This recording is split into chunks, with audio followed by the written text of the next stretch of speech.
मैं एक शिक्षक था। मेरी बदली कोल्हापुर में हुई थी। स्कूल के पास एक दादी चाय की छोटी सी दुकान चलाती थी। उनकी आर्थिक स्थिति बहुत खराब थी। उनकी एक पोती थी जो बहुत सुंदर दिखती थी। दादी बीमार पड़ गई, इसलिए वह पोती चाय की टपरी पर आने लगी और सारा काम संभालने लगी। मैं अक्सर वहाँ चाय पीने जाया करता था और धीरे धीरे हमारी नज़रें एक दूसरे से मिलने लगी। एक दिन वह मेरे कमरे पर खाना देने आई थी। रात काफ़ी हो चुकी थी और नमस्कार दोस्तों, मेरा नाम सुशांत है। मैं मूल रूप से पुणे का रहने वाला हूँ। मैं पेशे से एक शिक्षक हूँ और मेरी उम्र 29 साल है। मेरे परिवार की आर्थिक स्थिति बहुत गरीब थी। मेरे माता पिता ने बहुत मेहनत और संघर्ष करके मुझे पाला पोसा और बढ़ाया। उन्हीं की मेहनत का फल था कि मुझे एक सरकारी स्कूल में शिक्षक की नौकरी मिली। मैंने 3 साल पुणे में काम किया और उसके बाद मेरी बदली कोल्हापुर में एक छोटे से गांव में हो गई। मैं उस गांव में शिक्षक के रूप में नियुक्त हुआ और अकेला ही वहाँ रहने आ गया, क्योंकि मेरे माता पिता गांव पर ही रहते थे।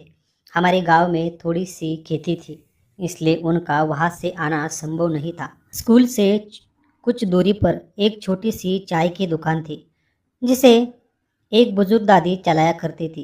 पहली बार जब मैं उस दुकान पर गया तो वहाँ बैठकर चाय पी। चाय का स्वाद बहुत अच्छा था, इसलिए मैंने दादी से बात की और अपनी पहचान दी। मैंने कहा, दादी, मेरा नाम सुशांत है। मैं पुणे से यहाँ स्कूल में शिक्षक बनकर आया हूँ। मैं पास में ही किराए में एक कमरे में रहता हूँ। क्या यहाँ कहीं खाने की व्यवस्था है, जैसे कोई मेस वगैरह? दादी ने मुस्कुराते हुए कहा, यहाँ कोई मेस नहीं है, लेकिन मैं तुम्हें घर का खाना बनाकर डिब्बा दे सकती हूँ। 50 रुपये में एक टिफ़िन मिलेगा। यह सुनकर मुझे बहुत खुशी हुई, क्योंकि इससे मुझे घर का खाना मिलेगा और दादी को थोड़ी आर्थिक मदद भी। दादी बहुत ही नेक और स्नेह भरी महिला थी। उनका बनाया हुआ खाना बहुत स्वादिष्ट होता था। मेरा रोज़ का रूटीन तय हो गया था। सुबह मैं स्कूल जाने से पहले दादी की चाय की टपरी पर जाता। वहाँ बैठकर उनके हाथ की चाय पीता, अखबार पढ़ता और फिर उनसे खाना लेकर स्कूल चला जाता। शाम को दादी मेरा टिफिन मेरे घर पर ला देती। इस तरह मेरा जीवन वहाँ बहुत सुकून और आनंद से चल रहा था। लेकिन एक दिन जब मैं रोज़ की तरह चाय पीने गया तो देखा कि दादी की टपरी बंद थी। मुझे थोड़ा अजीब लगा, लेकिन सोचा शायद दादी बीमार होगी। अगले दिन फिर मैं वहाँ गया तो देखा कि दुकान खुली है, लेकिन वहाँ दादी नहीं थी। उनकी जगह एक लगभग 25-26 साल की एक युवा लड़की दुकान चला रही थी। वह लड़की बहुत सुंदर थी। उसके चेहरे पर सादगी थी, लेकिन उसका सौंदर्य देखने वालों को अपनी ओर खींच रहा था। उसने साधारण कपड़े पहने थे, पर फिर भी उसमें एक आकर्षण था जो नज़रें हटने नहीं देता। उसके लंबे बाल खुले थे और उसकी आंखों में एक चमक थी जो उसे और भी खूबसूरत बना रही थी। मैं वहाँ गया और बोला, एक चाय देना। उसने मुस्कुराकर मुझे चाय दी। मैंने उससे पूछा, यहाँ एक दादी हुआ करती थी, वे कहाँ गई? अब क्यों नहीं आती? वह लड़की बोली, मैं उन्हीं की पोती हूँ। मेरा नाम कोमल है। दादी की तबीयत ठीक नहीं है, वे बीमार है और अब दुकान नहीं संभाल पाती, इसलिए अब मैं यह होटल चलाती हूँ। मैंने पूछा, क्या दादी को कुछ ज़्यादा परेशानी है? उसने कहा, हाँ, उनकी तबीयत बहुत ख़राब है। आप ही थे ना जो हमारे यहाँ से टिफ़िन लेते थे? मैंने कहा, हाँ। वह बोली, तो अब से मैं ही आपको टिफ़िन दूंगी। मैंने उसे अपना घर दिखाया और कहा कि अगर उसे शाम को टिफ़िन लाने में दिक्कत हो तो मैं खुद आकर ले लूँगा। लेकिन उसने कहा, नहीं, मैं ही लेकर आऊँगी। उसने उसी दिन मुझे दोपहर का टिफ़िन दिया और मैं स्कूल चला गया। उस दिन पढ़ाते समय मेरा मन पढ़ाई में नहीं लग रहा था। मेरे दिमाग में सिर्फ वही लड़की घूम रही थी जो इतनी कम उम्र में अपने परिवार की जिम्मेदारी उठा रही थी। उसकी मेहनत और हिम्मत ने मुझे भीतर तक प्रभावित कर किया था। शाम को मैंने खुद उस होटल पर जाकर उससे कहा, मुझे तुम्हारी दादी से मिलना है। उसने होटल बंद किया और हम दोनों साथ साथ चलते हुए उसके घर पहुँचे। रास्ते में हमने बातें की और मुझे उसकी सादगी और स्वभाव बहुत अच्छे लगे। जब हम घर पहुँचे तो देखा उसकी दादी बिस्तर पर लेटी थी।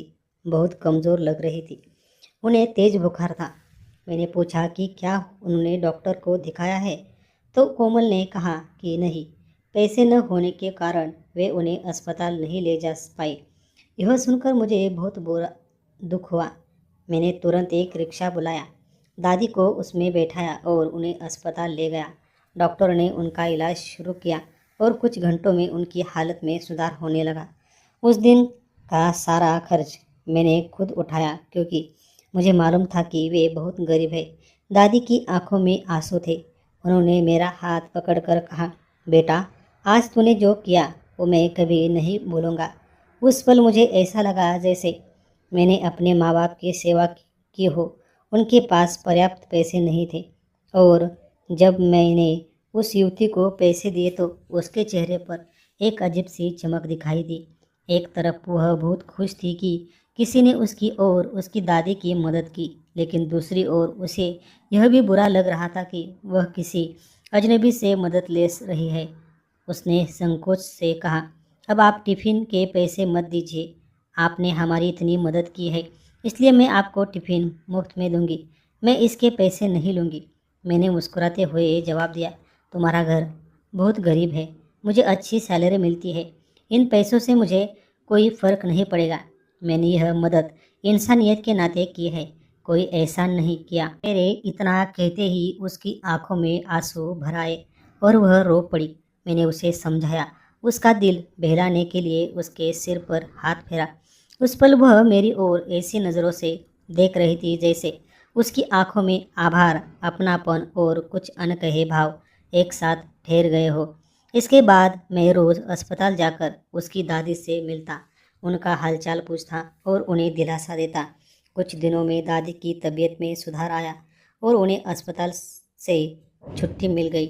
वे घर लौट आई, लेकिन कमज़ोर होने के कारण कुछ दिनों तक होटल पर नहीं आई। अब होटल की जिम्मेदारी पूरी तरह कोमल के कंधों पर थी। वह हर दिन होटल पर आती, चाय बनाती और ग्राहकों को परोसती। मैं भी अब सिर्फ चाय पीने के लिए नहीं, बल्कि उसे देखने के लिए रोज़ वहाँ जाने लगा। हम दोनों के बीच अब एक अलग ही पहचान बन गई थी। मैं वहाँ बैठकर चाय पीता और उसके साथ छोटी छोटी बातें करता। मैंने उससे एक दिन पूछा, तुम अब क्या करती हो? उसने जवाब दिया, मैं कॉलेज में पढ़ती हूँ, लेकिन दादी की तबीयत खराब होने के कारण कई बार कॉलेज नहीं जा पाती, इसलिए घर पर ही पढ़ाई करती हूँ। मैंने पूछा, तुम्हारे माँ बाप कहाँ है? उसने उदासी भरे स्वर में कहा, मेरे माँ बाप का तब जब मैं बहुत छोटी थी एक सड़क दुर्घटना में निधन हो गया। तभी से मेरी दादी ने ही मुझे पाला पोसा है। यह सुनकर मुझे बहुत दुख हुआ। मुझे लगा इस बच्ची ने उम्र से पहले ही बहुत कुछ झेला है। मैंने मन ही मन ठान लिया कि मैं उसकी मदद करूँगा। उसके बाद मैंने अपनी तनख्वाह से थोड़ा थोड़ा पैसा देना शुरू किया, ताकि वे अपने होटल का विस्तार कर सके। धीरे धीरे हमने होटल में नाश्ते और खाने की व्यवस्था भी शुरू की। होटल अब बहुत अच्छा चलने लगा। ग्राहकों की भीड़ बढ़ी और उनकी आमदनी भी अच्छी हो गई। कोमल में बहुत अच्छे संस्कार थे। वह बहुत विनम्र, मेहनती और गुणी थी। शाम को वह मेरे कमरे पर खाने का टिफ़िन लेकर आने लगी। एक दिन मैंने उससे कहा, तुम कॉलेज नहीं जा पाती, इसलिए पढ़ाई में दिक्कत होती होगी। अगर चाहो तो तुम मेरे पास आकर पढ़ाई कर सकती हो, मैं तुम्हें सब कुछ समझा दूंगा। उसने मुस्कुराते हुए कहा, ठीक है। उसे गणित में थोड़ी परेशानी होती थी, क्योंकि घर पर पढ़ते समय कोई समझाने वाला नहीं होता। वह रोज़ शाम को खाना लेकर आती और थोड़ी देर बाद हम साथ बैठकर पढ़ाई करते। धीरे धीरे हमारे बीच एक मधुर रिश्ता बनने लगा। मुझे उसका साथ अच्छा लगने लगा। उसकी सादगी, उसका स्वभाव और उसकी बातें मुझे भीतर तक छूने लगी। वह न सिर्फ खूबसूरत थी, बल्कि बहुत समझदार भी थी। उसकी परीक्षाएं करीब थी, इसलिए वह छुट्टी के दिनों में भी मेरे पास आकर पढ़ाई करने लगी। मैं उसे पूरे मन से पढ़ाता और उसकी मेहनत देखकर गर्व महसूस करता। लेकिन इसी बीच हमारी आंखें कई बार मिली और न जाने कब हमारे बीच एक अनकहा रिश्ता बढ़ने लगा। एक दिन शाम को जब वह मेरे घर टिफ़िन लेकर आई और हम पढ़ाई कर रहे थे, तो अचानक हमारी नज़रें एक दूसरे से मिली।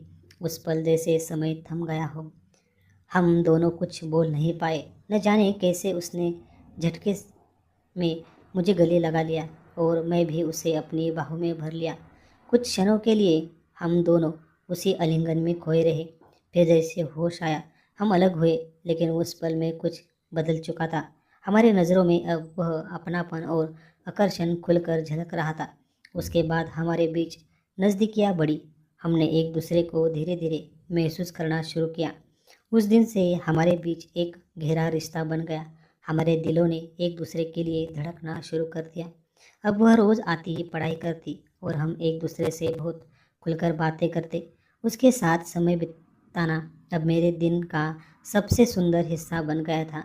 उसकी परीक्षा के दिन आए और उसने पूरी मेहनत से परीक्षा दी। उसके सारे पेपर अच्छे गए और वह अच्छे अंकों से पास हुई। दादी की तबीयत भी अब पहले से बेहतर हो गई थी। वह फिर से कभी कभी होटल पर आने लगी। मैं रोज़ वहाँ चाय पीने जाता और कोमल मुझे देखती। उसकी आंखों में हल्की मुस्कान आ जाती। दादी उम्रदराज थी, इसलिए पहले उन्हें कुछ समझ नहीं आया, लेकिन धीरे धीरे उन्होंने भी हमारे बीच का लगाव महसूस कर लिया। वे समझ गई कि अब उनके घर की वह पोती अकेली नहीं है। उसके जीवन में कोई ऐसा आया है जो उसके सुख दुख का साथी बन गया है। एक दिन मैंने कोमल को फिल्म दिखाने के लिए कहा। वह थोड़ा हिचकिचाई, लेकिन बाद में तैयार हो गई। हम दोनों सिनेमा देखने गए और वहाँ शाम हमारे जीवन की सबसे यादगार शाम बन गई। हम दोनों ने एक दूसरे का हाथ थाम रखा था और सिनेमा देख रहे थे। फिल्म बहुत अच्छी थी। हमने साथ में पॉपकॉर्न खाए, ठंडी कॉफ़ी पी और फिर घर लौट आए। लेकिन उस दिन के बाद दादी को सब कुछ पता चल गया। उन्हें यह जानकर बहुत गुस्सा आया कि उनकी पोती किसी लड़के के साथ फिल्म देखने गई थी। उन्होंने कोमल को डांटते हुए कहा, आज से तुम घर पर ही रहोगी, अब होटल पर नहीं जाओगी। अगले 5-6 दिनों तक मैं रोज़ होटल जाता रहा, लेकिन कोमल वहाँ दिखाई नहीं दी। मैंने दादी से पूछा अभी, लेकिन उन्होंने कुछ जवाब नहीं दिया। उनके चेहरे पर नाराज़गी साफ झलक रही थी। अब हमारे दोनों के लिए एक दूसरे के बिना रहना मुश्किल हो गया था। वह सोमवार की रात थी। शाम को दादी सो गई थी। जब कोमल ने देखा कि दादी गहरी नींद में है, तो वह चुपचाप मेरे घर के दरवाजे पर आकर खड़ी हो गई। उसने दरवाजे पर हल्की दस्तक दी। मैं नींद से जाग गया और सोचा, इतनी रात को कौन आया है। मैंने दरवाज़ा खोला तो देखा सामने कोमल खड़ी है। उसने बिना कुछ कहे मुझे कसकर गले लगा लिया। हम दोनों कुछ देर यूं ही एक दूसरे की बाहों में बंधे रहे। उसने भावुक होकर कहा, मुझे आपके बिना अच्छा नहीं लगता। मैं सिर्फ आपके साथ रहना चाहती हूँ। चलिए कहीं दूर चलते हैं। मैं उसकी बातें सुनकर घबरा गया और बोला, क्या पागल हो गई हो? भागकर जाने से क्या होगा? तुम्हारी दादी की बदनामी होगी और मेरी नौकरी चली जाएगी। मैंने उसे समझाया, थोड़ा धैर्य रखो, मैं सब ठीक कर दूंगा। उसने फिर मुझे गले लगा लिया और हम दोनों एक बार फिर अपने भावों में बह गए। उस रात हमारे दिलों में बस एक दूसरे के लिए प्रेम था। हम दोनों ने एक दूसरे के प्रति अपने मन की बातें कही और यह तय किया कि अब हम हमेशा साथ रहेंगे। देर रात में उसे उसके घर तक छुड़ाया ताकि दादी को कुछ पता न चले। अगले दिन सुबह मैं दादी के घर पहुंचा। मैंने कहा, दादी आज मुझे आपसे एक ज़रूरी बात करनी है। दादी बोली, बोलो गुरुजी, क्या बात है? मैंने हिम्मत जुटाकर कहा, दादी मुझे आपकी पोती बहुत पसंद है। मैं उससे शादी करना चाहता हूँ, अगर आपको कोई आपत्ति न हो तो। मेरी बात सुनकर दादी कुछ क्षण चुप रही। फिर उनके चेहरे पर मुस्कान फैल गई। उन्होंने कहा, मुझे पहले से ही सब पता था। मैं जानती थी कि तुम दोनों के बीच एक सच्चा स्नेह है, लेकिन चोरी छिपे मिलना ठीक नहीं था। अगर तुम वाकई उसे सुखी रख सको, उसकी जिम्मेदारी उठा सको, तो मुझे कोई आपत्ति नहीं, क्योंकि इस दुनिया में अब उसके पास मैं ही एक सहारा हूँ। अगर तुम सच में उसकी देखभाल करोगे तो मैं तुरंत तुम्हारी शादी करवाने को तैयार हूँ। यह सब सुनते हुए कोमल दीवार के पीछे से हमारी बातें सुन रही थी। उसके चेहरे पर खुशी और राहत साफ दिखाई दे रही थी। वह भागती हुई आई, अपनी दादी से लिपट कर रो पड़ी। दादी ने उसे उठाया और उसके सिर पर हाथ फेरकर आशीर्वाद दिया। मैंने और कोमल ने दादी के पाँव छूकर उनका आशीर्वाद लिया। बाद में मैंने अपने माँ बाप से बात की और हमारी शादी धूमधाम से हो गई। आज हम कोल्हापुर में एक छोटे से घर में साथ रहते हैं। हमारे साथ दादी भी रहती है। जब छुट्टियां होती है तो हम दोनों मेरे माता पिता से मिलने गांव जाते हैं। अब दादी हमारी बहुत देखभाल करती है और घर में हमेशा स्नेह और शांति का माहौल रहता है। मुझे जीवन में कोमल जैसी पत्नी मिली जो न सिर्फ सुंदर है बल्कि संस्कारी, समझदार और प्रेम से भरी हुई है। अब मेरी ज़िंदगी खुशी और संतोष से भरी है। इस कहानी से हमें यह सीख मिलती है कि हर इंसान के पीछे एक संघर्ष की कहानी छुपी होती है। कोमल और उसकी दादी गरीबी में जीवन जी रही थी, लेकिन उनके दिल सोने जैसे थे। सुशांत ने सिर्फ एक शिक्षक की तरह नहीं, बल्कि एक इंसान के तौर पर मानुषकी दिखाई और उसी मानुषकी से सच्चे प्रेम की शुरुआत हुई। हमें इस बात को कभी नहीं भूलना चाहिए कि किसी की मदद करना ही सबसे बड़ी इंसानियत है। जब आप किसी की सच्चे दिल से मदद करते हैं तो वह रिश्ता सिर्फ उपकार का नहीं रहता, बल्कि उसमें प्रेम, विश्वास और एक नया जीवन जन्म लेता है। दुनिया में सबसे बड़ा रिश्ता मानुषकी का है और उसी से जन्म लेता है सच्चा प्यार। यही इस कहानी का संदेश है। प्रेम वही पनपता है जहाँ दिलों में दया, समझ और इंसानियत जीवन